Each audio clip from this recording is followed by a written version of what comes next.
Today we will talk about managing in competitive, monopolistic and monopolistically competitive markets. So essentially here we are talking about three different types of markets. The first one is one where you have perfect competition. So what that basically means that in this case the firms are price takers, and we will talk about the pricing decision, and we'll talk about the short run as well as the long run decisions. The second environment we want to talk about is a monopoly. So in a monopoly you might have few players, and we'll talk about what are the sources of monopoly power. We will talk about how firms maximize profits and what happens to their customers as far as the pricing and their welfare is concerned, and we will talk about some of the implications of the entry barriers. The last is we'll talk about monopolistic competition. So here monopolistic competition basically means that you have a few players, and these players are able to distinguish their products from each other so that essentially they become like small monopolies. So some examples I can think about are, if you look at the fast food business, you have competitors like Burger King, you have McDonald's and Wendy's. Now they all serve the same product, which would be hamburgers and sandwiches and so on, but in some way or another they try to distinguish their product from each other. So we'll talk about what would be the profit maximization, the long run equilibrium, also implications for product differentiation. Okay.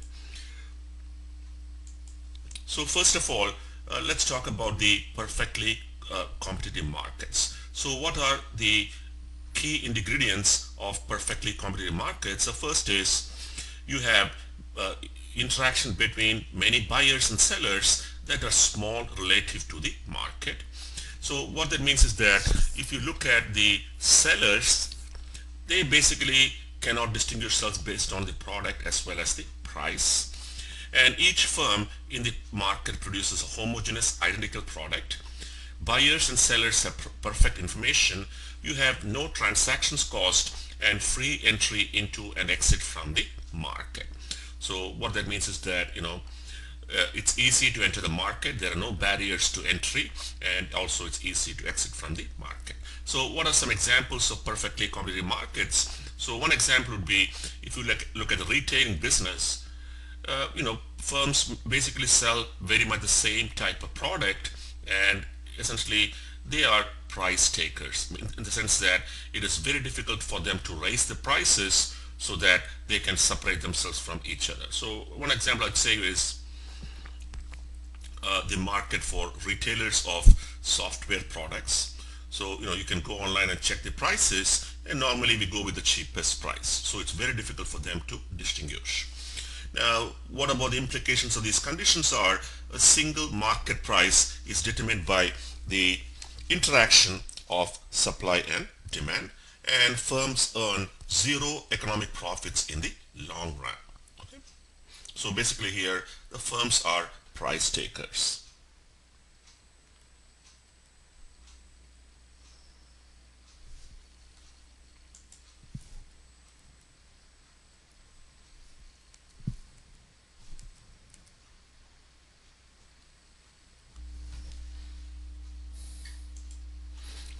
Okay, so what happens when you look at the demand and supply curve? So what we find here is that the demand, the price is fixed. Okay, so you have a fixed price, and in this case the price is determined by the intersection of the demand and supply curve, and the firm's output essentially is pretty much independent of the price. So firms can produce any output they want, but the price at which they can sell does not change. And the reason we're saying is that you have price takers. Okay? So what is a short run output decision? In the short run, we are looking at where the factors of production are fixed, and to maximize short run profits, managers takes as given the fixed costs and determine how much output to produce. So here, when you look at the short run decisions, this is what we find. So at this point, where what we find here is that the maximum profit that a firm will have is where the distance between the revenue curve and the cost curve is the maximum. So what we find is that when you look at the revenue curve, it is pretty much the price is fixed and the total revenue is given by the price times Q, that is the quantity produced. Now as far as the costs are concerned, up to A, what we find is that the cost curve is above the revenue curve, which means that the firm might be losing money. And between A and B, what we find is that the cost curve is below the revenue curve, which means it's profitable. And once again at point B, after point B, the cost will be higher than the revenue, which means that the firm might be losing. So all said and done, the firm might want to produce between A and B, and it maximizes the profit at point Q star, the product producing Q star, where the difference between the cost curve and the profit curve is the maximum.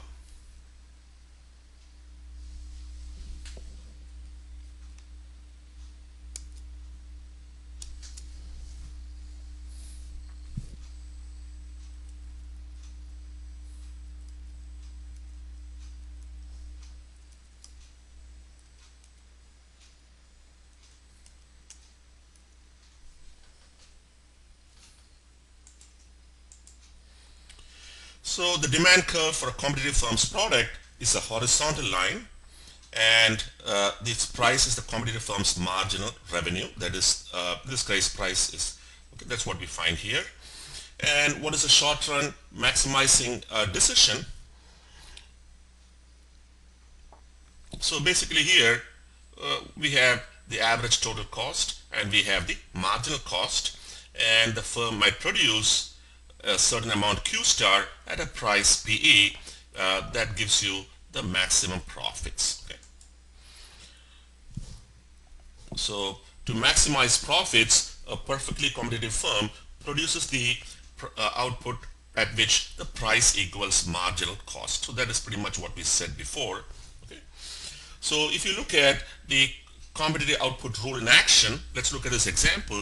The cost function for a firm CQ is given by 5 plus Q squared, and if the firm sells output in a perfectly competitive market and other firms in the industry sell output at a price of 20, what price should the manager of this firm charge, what level of output, and how much profit will be earned? So in this case, the main thing here is that it's a price takers, which means that they're going to charge the same price as everybody else, which is 20.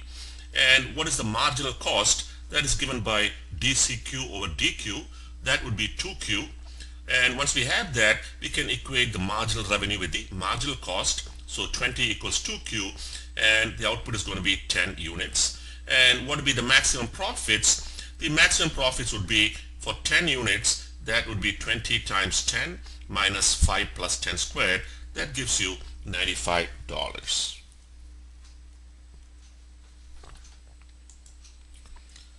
So how do firms try to produce an output that minimizes the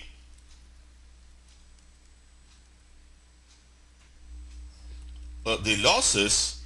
So what we find here is that the loss minimization is the point where, again, what we are saying is that the quantity Q star is fixed, that is by P, and we want to equate the point where the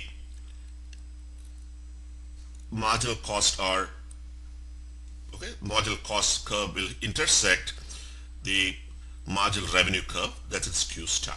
Okay. Now, when do you think that the firm should make the decision to shut down?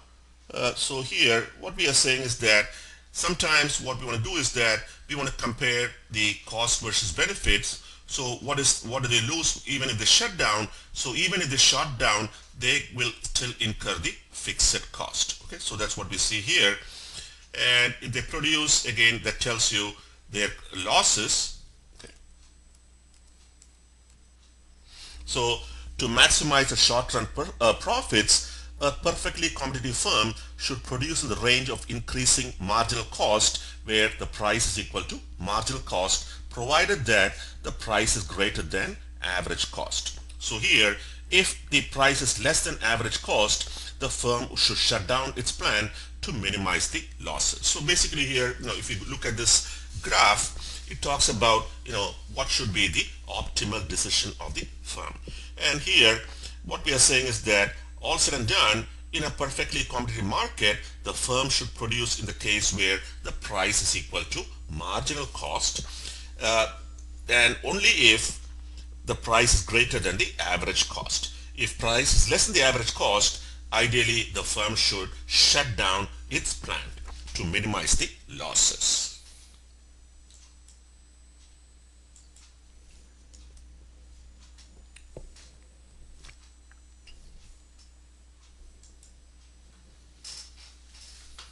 Okay. So if you look at the market supply curve, this has the individual firm supply curve, and it could be, its cost could be different from that of the other firms. We also have the market supply curve. Okay.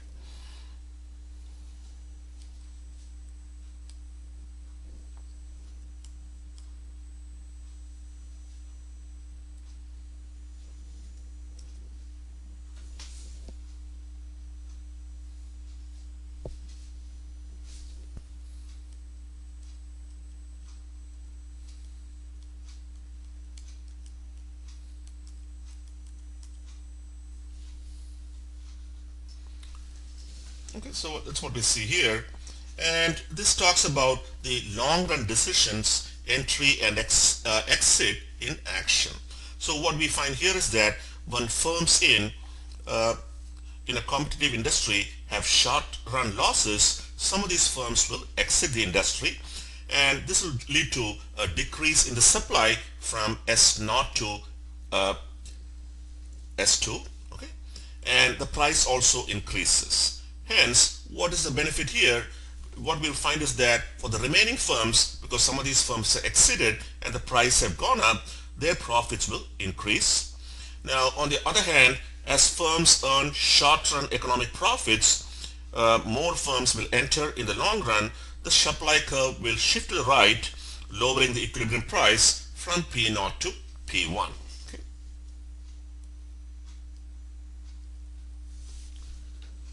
Okay, so this talks about the entry and exit decisions.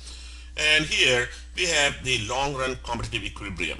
And basically here what it tells you is that when the price is below the average cost, the firm will produce 0 units. To ensure that the firm will produce a positive output, the price must be above the average variable cost curve.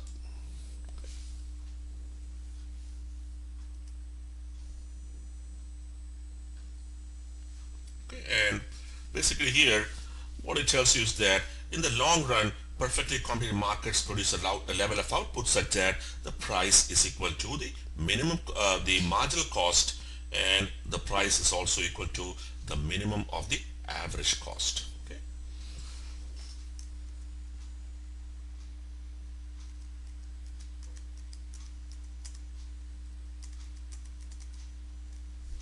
Okay, so now we want to talk about the monopoly and monopoly power. Okay, so that is what we want to talk about here.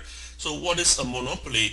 A market structure in which a single firm serves an entire market for a good that has no close substitute. So basically here, what are the things we want to talk about here? I think the main thing here is that we are talking about a single firm and we have an entire market for itself. And basically here, as far as the customers are concerned, basically they do not have any close substitutes. Okay?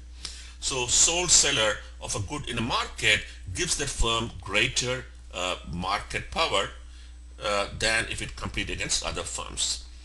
So what we see here is that when you look at the demand curve, what we find is that uh, the market demand curve is the market demand curve is the monopolist demand curve. Okay. But what we find is that although it might only be one firm and so on, the monopolist may not have or does not have unlimited market power. Okay. So the graph here, what we see is that why is the monopolist power constrained? The main reason why it's constrained is because of the demand. Okay. So what we find here is that when you look at the demand at a price P0, the demand would be Q0, and at a price P1, the demand would be Q1. So what we find here is that as the price goes down, the demand is going up. and that is the main constraint as far as the monopolist is concerned. Okay. Now, what are some of the reasons why firms might have monopoly? The first is economies of scale. So as an example, if you look at the environment in Fall River, what we find is that there are two hospitals, and mainly because there were not too many open heart surgeries taking place, the state had a rule saying that only one hospital within a certain radius should have the open heart surgery and other procedures. But now I think it looks like things are changing. Your competitor also has getting the they are getting the license and so on to operate their own open heart surgery. So there, the primary reason why the government came up with the rule that you only want to have one open heart surgery center within a certain radius is because they realized that there are high costs of setting up this center, and unless you can service a certain number of patients every year, it is very difficult to be profitable. Okay.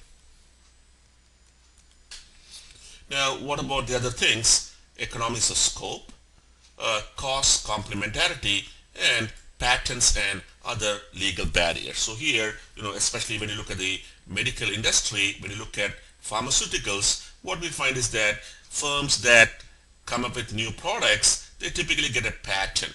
And that way, because they have spent a tremendous amount of money in developing these products, they have some protection over some time. Okay.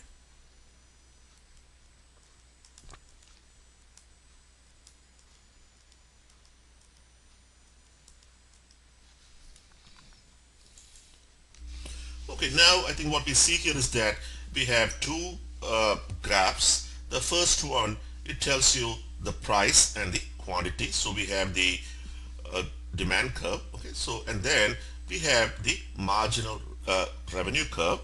So basically here, what we, on the right hand side, the second graph, it tells you again you have the revenue and you have the firm's output. And what we see here is that initially, if the output is 0, the revenues will be 0. Initially, what we also find is that the demand is elastic, and hence an increase in output will also lead to an increase in revenue. So that's what we find here. It goes on up to a certain point here, which is Q0, and after a certain output, the demand is inelastic. Okay. And there, that can also, what that tells you is that it can lead to a decrease in total revenue. And what is the point at which you have the maximization of the revenues? That is at the point where you have price of P star and output of Q0.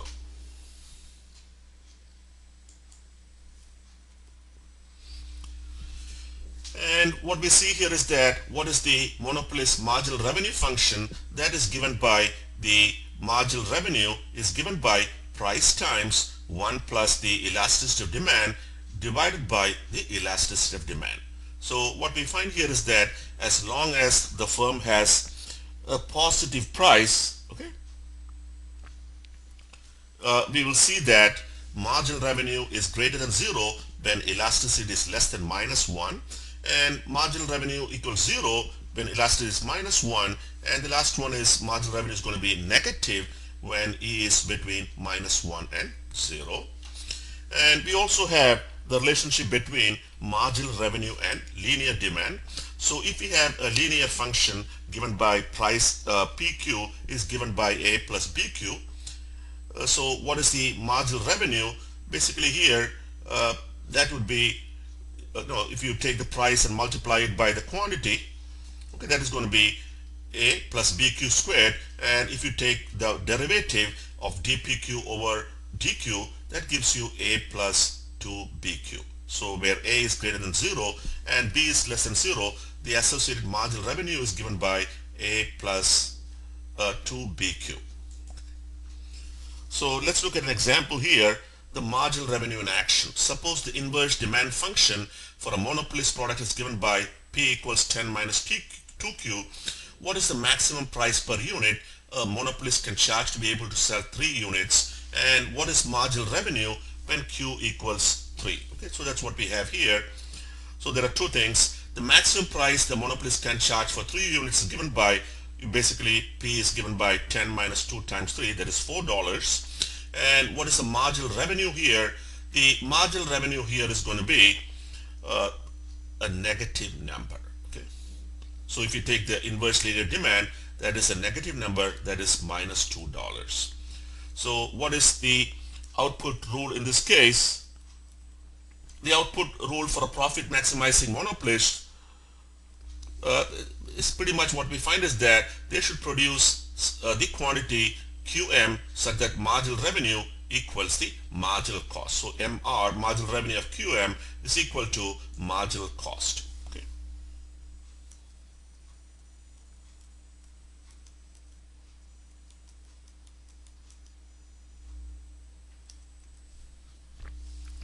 So here, if you look at the monopolist, the cost, revenues, and profit in action, what we find here is that when you look at the revenue, okay, curve, this is what we see. The slope of the revenue curve is given like here. Revenue is given by the quantity times the price, okay, which is a function of the quantity. And if you look at the cost function, this is what we see. Initially, you have almost a flat, and then it starts going up. And the point at which you have the maximum distance between the revenue and the cost curves, that is, should be the output. So here, in that case, the slope of CQ is the same as the marginal cost. And profit maximization action, so at the quantity QM, what is the profit? The profit is given by the price for this quantity minus the average total cost for this quantity times the quantity that is produced. So in this case, the area here, the shaded area, gives you the profits. And what is the pricing rule? So the pricing rule is that the monopoly price is the price, the demand curve, corresponding to the quantity QM produced. So here, okay, so that is what we find here as far as the pricing rule is concerned. So let's look at an example. Suppose the inverse demand function for a monopolist product is given by P equals 100 minus 2Q, and the cost function is given by CQ equals 10 plus 2Q.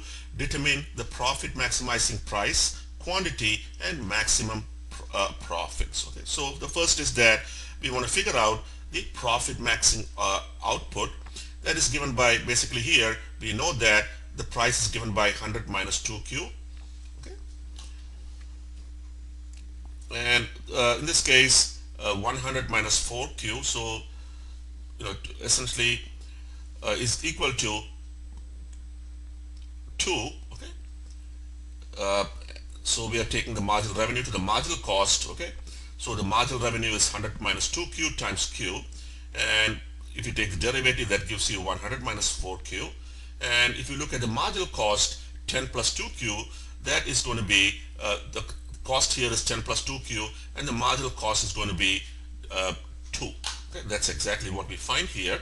So here 100 minus 4Q equals 2, and Q is going to be 24.5. And what is the profit maximizing price? The profit maximizing price is given by 100 minus 2 times 24.5. That gives you $51. And the maximum profits are going to be, if you look at the 51 times 24.5, okay, minus 10 plus 2 times, that gives you $1,190.50. Okay. So if you look at the supply curve, one thing we see is that in this case, firms operating in perfectly competitive markets, they will determine how much output to produce based upon the marginal curve. Okay. And if you look at the monopolist market power, it tells you that the price can be greater than the marginal revenue equals marginal cost. Okay. Now, sometimes what might happen is that a monopolist may not be able to produce all the output in one plant, so they might have multiple plants. And one of the questions that the manager has to determine is that how much output to produce at each plant. So let's look at the case where you have a monopolist. They have 2 plants, and they are producing Q1 at plant 1 and Q2 at plant 2. So here, if it's a homogeneous product, the total output is given by Q1 plus Q2. Okay, So that is the total output here, and we want to figure out the multi-plan output role. So in this case, how do we do that? So for each plan, we want to make the decision, and that would be the marginal revenue of marginal revenue should be equal to the marginal cost for an output Q1 for the first plan, and for the second plan again we want to see that the marginal revenue should be equal to the marginal cost for Q2. So basically here what we find here is that the revenue is the combined the revenue for a combined output of Q, and here but for each plan we want to equate that to the marginal cost for producing Q1 and marginal cost for producing Q2.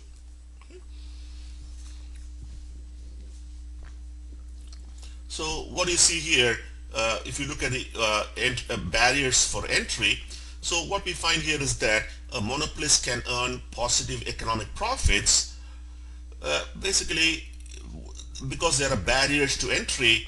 It is difficult for other firms to enter into these markets and get a portion of their profits for themselves. Okay? And however, sometimes monopoly power may not guarantee positive profits. Okay? So that's what we see here in the next slide. Okay? So basically here what it tells you is that